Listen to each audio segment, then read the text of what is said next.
Hey YouTube, welcome to another celebrity birthday video. And this one is actually one I've been really wanting to do for a long time. But sadly I kept forgetting, and there are many reasons. The first time back in 2015, back when I was actually hoping to do that, I forgot exactly what day this celebrity's birthday was. The second time back in 2016, that we were gonna I was gonna do it once we got home, because we were going on a trip to Seattle to visit my Aunt Kim. And originally I thought we were gonna be away until later on during that day. But and it was also to celebrate Mom's 50th birthday. And it was a great time, although I got tired once I got back from the trip. Plus, we got there past midnight, so I reached the deadline. So, yeah. And back in 2017 and 18, I was a little lazy. And finally, last year, I was gonna do it, but my dad was getting sick, so I couldn't focus. And yes, I know I did celebrity birthday videos while Dad was sick, but during that time, I was really scared, sad, and I wasn't sure if I wanted to do it that time. But since that's all behind me now, I'm finally gonna do it. So yeah, here we go. Today is September 17th, 2020, which means it's the 65th birthday of Charles Martinet. He was in The Deadpool as a police station reporter number 1, Mom as Mr. Hernandez, 9 Months as Arnie, Criminal Hearts as Juan, The Disappearance of Garcia Lorca as Gravedigger, Beauty and the Beast as red-suited ghost voice, The Game as Nicholas's father, Sheer Passion as Lou, Little Angels, The Brightest Christmas as voice, and The Californians as city councilman.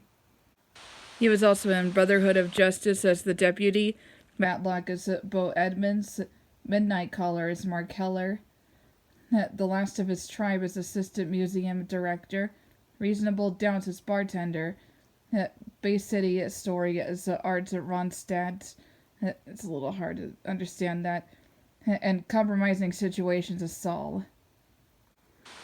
And the roles that I know him the most for is definitely Mario. We all know him for that. He even appeared many times. And people used to think that Mario was first voiced by Charles Martinet back in 1995 during the release of Mario's Game Gallery. But that's not right. In 1992, Charles voiced Mario in a Mario-themed pinball game, as well as the first Mario teaches typing. But according to Charles, his Mario voice was still in development, so his Mario voice isn't the same as it is now. Until he finally got it up until Mario 64, which is one of my favorite Nintendo 64 games. Unlike Lucas, my backstory with that Mario is much different. I actually knew of Mario before I got the N64, because my grandmother had an NES, and it included games including Super Mario Bros. 1, 2, and 3. And of course it was the North American release, since my grandmother never got the Japanese release, which was of course Super Mario Bros. 2 The Lost Levels in America. And I actually really loves Mario, and then the NES broke, so she decided to let us play on her Super Nintendo, which was actually a good idea, because we had a lot of fun Mario games, including Super Mario All-Stars and Super Mario World and Super Mario World 2 Yoshi's Island, which is considered one of my favorite games on the Super Nintendo. In fact, growing up, it became very much that game I loved so much. I especially love the overworld theme for Super Mario World 2, as well as the first Super Mario World. And I love the idea of Baby Mario. But as you know, it wasn't just Mario that Charles voiced. He also voiced other variations of Mario, including Baby Mario and Mini Mario, which was in the Donkey Kong Country, the Mario vs. Donkey Kong series. He also voiced Donkey Kong for a while, including in the first Mario Party.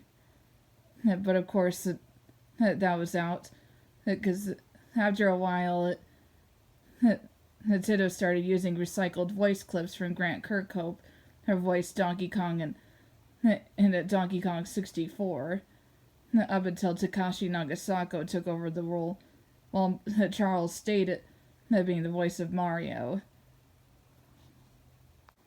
He also voiced other characters, including Wario, Waluigi, and a lot of the bosses from Super Mario Advance, which was a remake of Super Mario Bros. 2, which is a cool game. I really liked the voices he did for each of the bosses. Well, except for Birdo. She was actually voiced by Peach's voice actress at the time. And I especially like many of the quotes from the bosses, especially Fry Guy, such as, "I'm too hot to touch." And I do like his warp voice, where it's like, "I am the Great War. Wah-ha-ha." And another game I did like on the N64 was Dr. Mario 64, which is a cool game. I still love it to this day, especially how it added both Dr. Mario, Metal Mario, Wario, and Vampire Wario. I always liked Vampire Wario, especially since he first appeared in Wario Land 2. And a fellow YouTube user, WWW Wario, or Andy, added him for his top 5 Wario transformations. Speaking of Wario, he also appeared in Wario Land 4 as Wario himself, which you can definitely tell from many of his voice clips. He also appeared in one of my favorite Mario games, which was Luigi's Mansion. I loved that game because Luigi is one of my favorite characters in the Mario series. And he also appeared in another of my favorite games, Super Mario Sunshine, as both Mario, Toadsworth, Isle Delfino commercial, Male Piantas, and Male Attorney. And, of course, there was also the time that when Yoshi's Island was also ported to the Game Boy Advance, along with Super Mario World as well. And of course, in Yoshi's Island Super Mario Advance 3, he voiced Baby Mario. And throughout the Mario Party series, he still voiced Mario, Luigi, Wario, and Waluigi. And in Mario Party 7, he also voiced Toadsworth. And in the WarioWare series, as well as Wario World, he always voiced Wario. And I always liked the WarioWare series. I consider it one of my favorite series made by Nintendo. In fact, one of my favorite characters is definitely Mona, because I always liked her side of the story. Especially for WarioWare Touched, where she was in her own band and she tried to go to a concert that she was performing in, but a pop singer named Vanessa tried to stop her. Which, of course, she did make it to the concert, but she ended up being late because she had more pizzas to deliver. Which, of course, ended in disaster at first, but it all ended well. So, yeah. I also like Wario World, because it was pretty funny.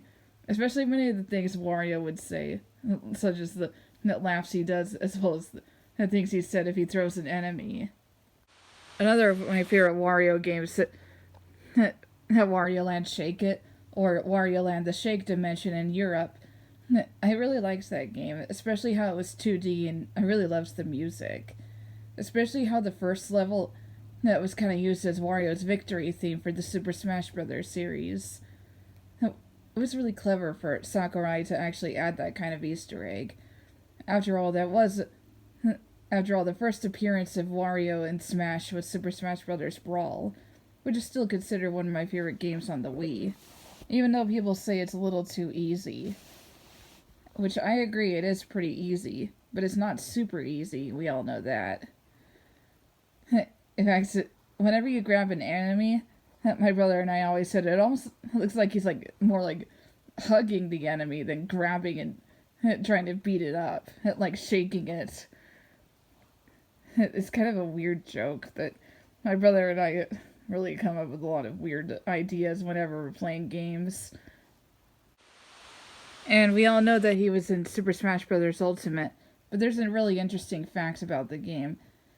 It's the 100th time he's actually voiced Mario in a Mario game, or anything in general.